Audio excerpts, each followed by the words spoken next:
My name is Janek. I'm from Grupa Pracuj, like Rafał said. I don't have a slide about myself, but I have experience in mathematics. I studied mathematics and economics, and before working as data scientist at Grupa Pracuj for almost a year and a half now, I was a Python developer, and before that a business analyst. So I guess a little bit of everything, which is not the worst in this profession. And today I would like to talk to you about my and my team's experiences in working on an NLP project with Polish language.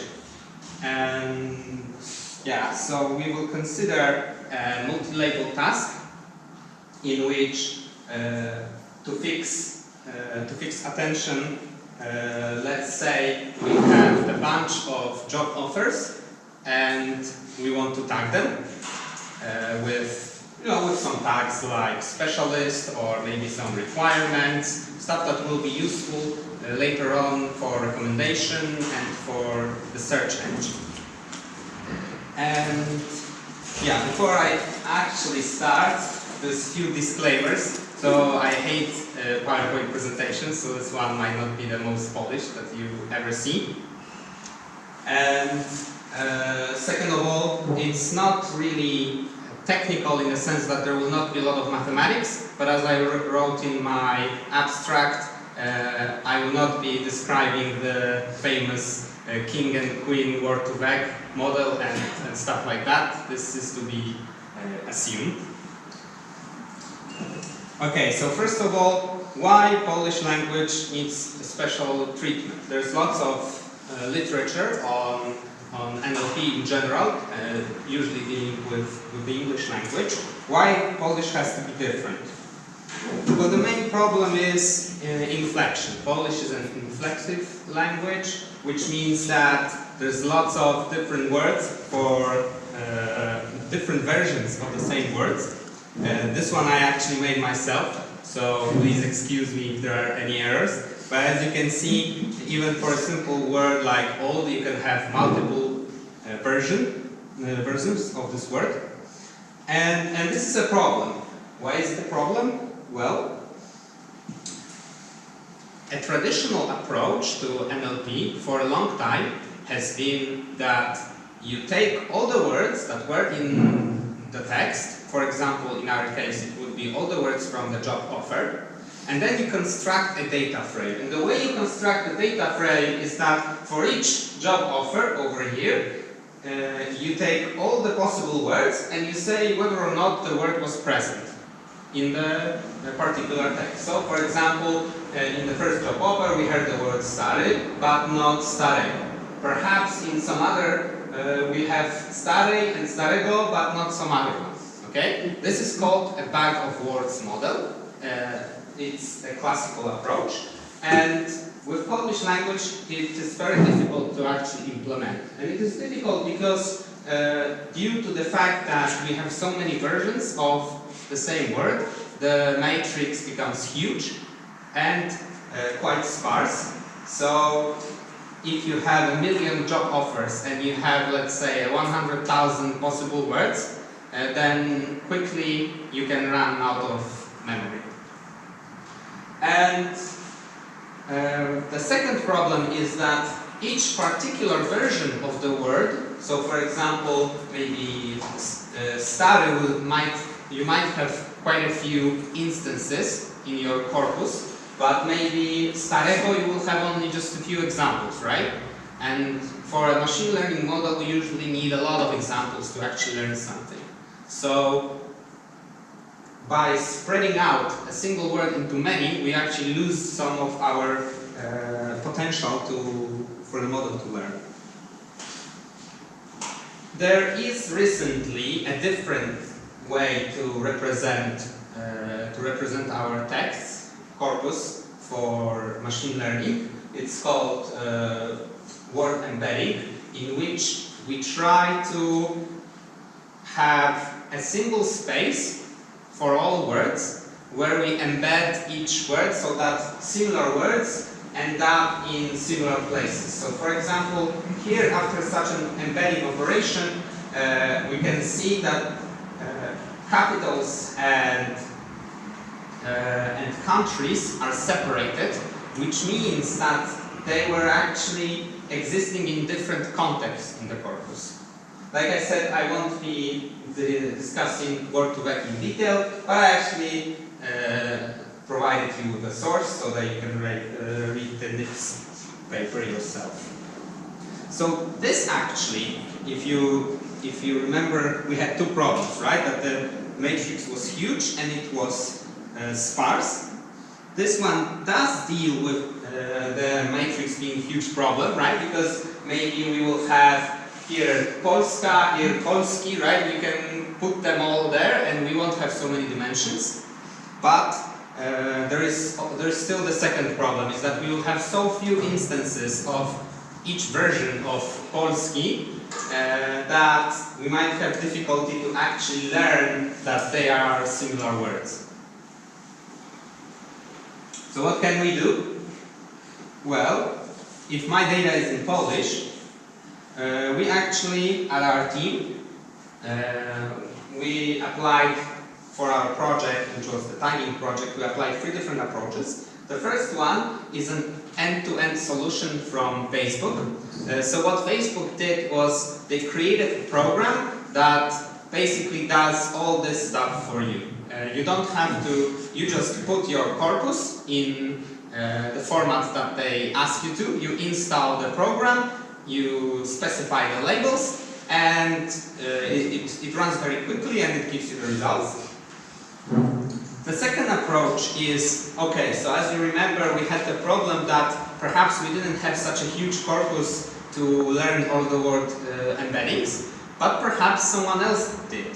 And what Facebook researchers did, and there will be a source for that also, they took a huge corpus of Wikipedia and they trained word embeddings on that. So in their case, they're not really, for them it's not a problem that each version of word like stary, stara, starego only exists a few times, because they just have so many of those, such a big corpus that it just becomes irrelevant. And actually they published their embeddings, so we can download them and use them. And the third approach is, comes from Poland, and it's Morpheusz. It was developed, I think, in SWP, but I'm not sure. And the thing that Morpheusz does is it collapses all the words, for example, stary, stara, back to just a single word, stary. And then in this way, we don't have so many words anymore. So let's go through all these options one by one.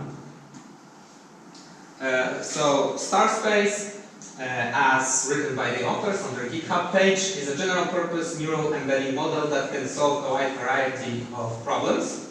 And like I said, you just download the code, it's the C++ code, and you compile it, and then you can simply run your experiments using only very few hyperparameters.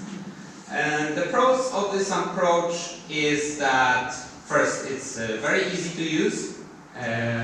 Like I said, you don't even need that much data science skills, because the program takes care of most of it. Because it's written in C++, it's very fast. You can have a working model from hundreds of thousands of texts in just like 2-3 hours. And the results are pretty good. If you take a look at their paper, they're like 2-3 percentage points below Glove and perhaps word2vec. So it's definitely good to try it if perhaps you're not an expert but you want to have your model. But on the other hand, there are a few problems with that. So first of all, this is a black box. You can't really like tamper with it a lot. You have a few hyperparameters that you can try to tune, but basically you're stuck with what they gave you. So if your problem is slightly different, perhaps you need a more customized solution, then star space might not be for you. Second of all, it's not really written as a production system. So if you use it, you will see that you have to provide those text files. Then what it gives you back is not an API, but it's another text file. It's a bit of a mess to work with if you have an actual system in production. And sometimes almost makes a difference, right? Maybe those 2-3 percentage points are the difference between I can't use the model because it's not good enough and okay, let's push it to production. So how does star space actually work? So it's quite interesting. It's not a neural network per se. What it does is it first, remember we have a bunch of texts. In our cases it will be job offers, and we have labels for them, which are the tags. So it first generates positive entry pairs, and for us it's what we usually think of as training data. So it's offers and their tags, offer and their tag. So this is what we start with. But it also generates negative entry pairs. And if some of you know any data augmentation techniques, this is quite similar. Basically it says, okay, I will create more data by creating kind of like fake data, which then I will treat as incorrect for the model to discriminate. Later on, it calculates similarity. So for example, I start with my sentence, I don't know, data scientist, job offer, and then it learns to put tags, analytics, on something like that, right? But those two are pretty close. And then on the other hand, it will take some of the negative entry pairs. For example, it will take data scientist and the tag, I don't know, cleaner, and then the similarity will be apart. So if any of you has experience with convolutional models, this is actually quite similar to what we do with Siamese neural networks, where we teach the model to discriminate between people by the similarity function. Here we have the same, but without the neural network. And finally, the loss functions, like I just said, it takes those, it tries to maximize the similarity between for the positive entries and minimize the similarity for the negative entries. So this is star space. And the second approach that we...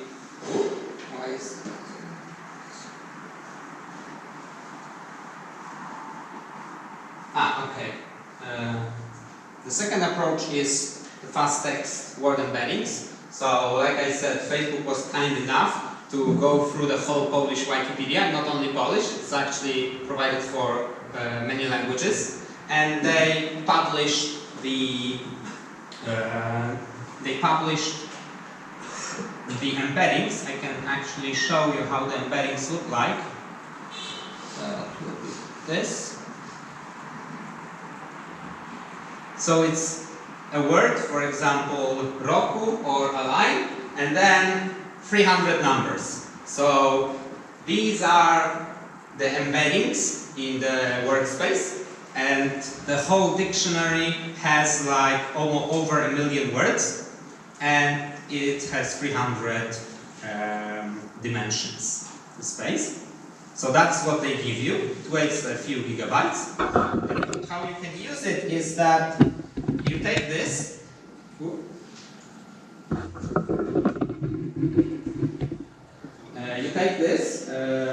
word embedding, you put it into your model, and basically your model doesn't learn what the words mean, it just learns what words led to what results. And the pros is that it's very easy to use. I can just load up the base, the dictionary, load the embedding matrix, and I'm ready to use my convolutional or recurrent neural network. And the second is that it's very robust. Because it's such a huge corpus that it was trained on, the embeddings are pretty good and stable. The cons are that it can't really deal with language mixes. So for example, many job offers today include offers that are part in Polish, part in English. Then it's not as straightforward to use because embeddings in one language are not guaranteed to be similar to embeddings to other languages. So for example, if I take a Polish word for cat, kot, it might have very different embedding than the English word cat. There are some ways to kind of to deal with it. I haven't done it yet. So definitely it's not the easiest thing to do. And the second thing is that, okay, so we have those word embeddings, so we know what words mean, but we know what words mean for Wikipedia, right? Because that's what we trained the model on. If the actual model, if your corpus, if your text is very different, for example, I don't know, I use words in a different way than they are used in Wikipedia, then it might have difficulties because it will just not be suitable for this task. And how this works is, like I said, you first download the embedding dictionary, you extract, so word token dictionary just says, for example, ja is 1, then ty is 2, and so on. Just gives you a token for each and every one, and then you also have the matrix, the one that I just showed you, the 300 dimensions long. And you basically you're ready to put it into chaos. So here, weight is this thing that I showed, the embedding matrix, and an input is your corpus tokenized using the dictionary. And then you're good to go. Here actually I implemented one layer convolutional neural network from some paper. I don't think I put, but I put the reference, but one layer convolutional neural networks are fairly typical in NLP. And the third way, like I said, is Morpheus. So what Morpheus does is we have this problem of many Polish words meaning basically the same but in different form, and it just puts it all into default. So instead of lubię grać w piłkę, I'll have lubić grać w piłkę, which is maybe not that impressive linguistically, but it's much more manageable for the model. Some of you might think, okay, but this doesn't convey the meaning really, right? It's not the same, maybe I lose something. And to an extent I agree, but you have to always think from the context of your problem. So for example, in job offers, do I really care whether it's written, this is a great, to jest świetna lokalizacja, or polubisz bardzo tę lokalizację. Basically, if someone is writing about the venue, he's probably writing about it in a positive way, right? So we don't really care that much what are the specific instances of the words. What matters is that this word actually is in the corpus. So this is pretty good. This is pretty good because first of all we can finally do our bag of word models, which are simple models. They are easy to understand. They are easy to develop, even for non-scientists. And you don't need such a big corpus because since now you combined 13 words into one, then you might have even 13 times as many observations for each word, right? Which is again good. And finally, the authors of the package made quite a few bindings for Python, for Java, for C++. So you don't need to be a Python person to work with it. But it's extremely annoying to work with. Actually, we've already used it. It's the second time we're using it, and we have performance issues. Once we managed, or rather Morpheus managed to eat our entire 80 gigabytes server because we trained it on we used it on a big corpus, and somehow it started bloating exponentially. for whatever reason. It doesn't work on Python 3. There is no PyPI distribution. You have to compile it yourself, and it's not straightforward to use it through a virtual environment. So yeah, the simplicity comes at a price, I guess. You don't need to be a great data scientist, but you might need to be quite a good computer scientist to actually use it. So how does it work? So you try to install it, you fail, you try again, you fail again, you ask some other people, maybe they'll help you, maybe not. And if you finally succeed, you can convert, like I showed before, all your Polish text into a kind of a caveman Polish, right, without any grammar. And then you can proceed whatever way you want. You can create a bag of words model, you can create a convolutional model, you can create a recurrent network model. So, yeah, I guess that's pretty good as well. So obviously, you'll ask me which one would I use, and obviously the answer is depends.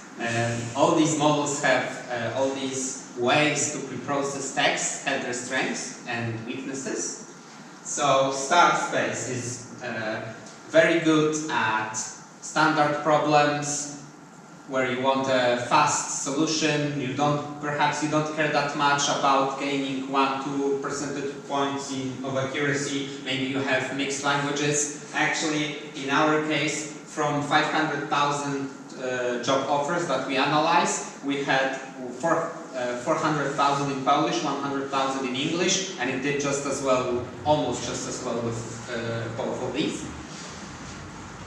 And quick-rank embeddings, so the Facebook embeddings. If you don't have enough data to learn them yourself, right? Maybe your corpus is very small, maybe you are only interested in, I don't know, like in some very obscure science and your corpus is very small.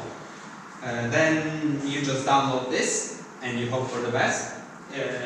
It also works best if you don't have too much jargon or some weird vocabulary, but it's very good if you know your way around, for example, deep learning, because here you are confined to what they offered you. Here you can do whatever you want. If you're good in tampering with models, then you can get the most out of this version. And the third one is if you don't have data to learn embeddings or maybe you have particular vocabulary, then I guess Morpheusz is the best version. It's also the best version if you want to do a bag of words in Polish, simply because you reduce the dimensionality of your problem. And yeah, basically it's out of the three, it's the only one that you can use very simple interpretable models with. The other ones, I mean, the other ones most likely you will use stochastic gradient descent and such. So we definitely lose a lot of interpretability. So finally, it wouldn't be a data science presentation without someone saying that they're hiring. So we're hiring. We're looking for experts. If all that I said is very simple for you because you did it all 10 times already, then please find our job offer and apply, because we would love to have you. Yeah, from my side, I can say that the team is very good. We have 3 data scientists, 3 data engineers, and we have lots of support from the management to improve. I'm actually going this year to Toronto for learning Real Summit, and yeah, we're also collaborating with different startups. So there's definitely lots of ways to get some experience and expertise in data science. So yeah, that will be it. Does anyone have any questions? I think we have some time, right? Yeah. Does it work? Yeah, it works. Yeah, obviously we have some time for questions. So first question over here, right? Well, that last statement was the most teaser one. What are you doing with startups?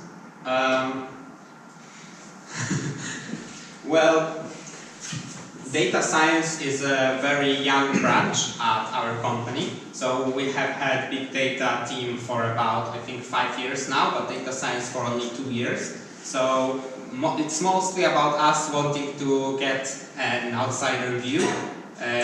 For example, I go to a reading graph organized by Toplux, where we discuss papers and exchange our experiences. So I wouldn't say it's about any particular project, although I mean there are projects as well. It's more about creating a community like we have here, right? But PyData, where we can learn from each other. Maybe you could bring that to the PyData as well. Sure. All right. More questions? So I have a question about Morpheus. You said that you installed it. Can't you just use the dictionary source file for the purpose? Well, they don't publish a dictionary as a dictionary. It's some DLL file. No, there is a file with 6 million. Well, perhaps. Like I followed, like they have tutorials for their stuff, and there was actually a friend of mine who works in risk assurance. So he posted on the group Polish ML in Poland, something like that, the Facebook group, about working with Morpheus, and he also had problems with it. He needed it on Windows, and he had to like change some system files. So I mean, perhaps we are all dumb around, and it's easy to use, but it wasn't for me, definitely. Okay, I think you can discuss it over during the after party. But question from back side. Well, by the way, yeah, Morpheus is quite horrible. That's true. But it's actually because so first of all, you use Morpheus just for lemmatization. Yep. Okay, because you can have like Polish steppers which are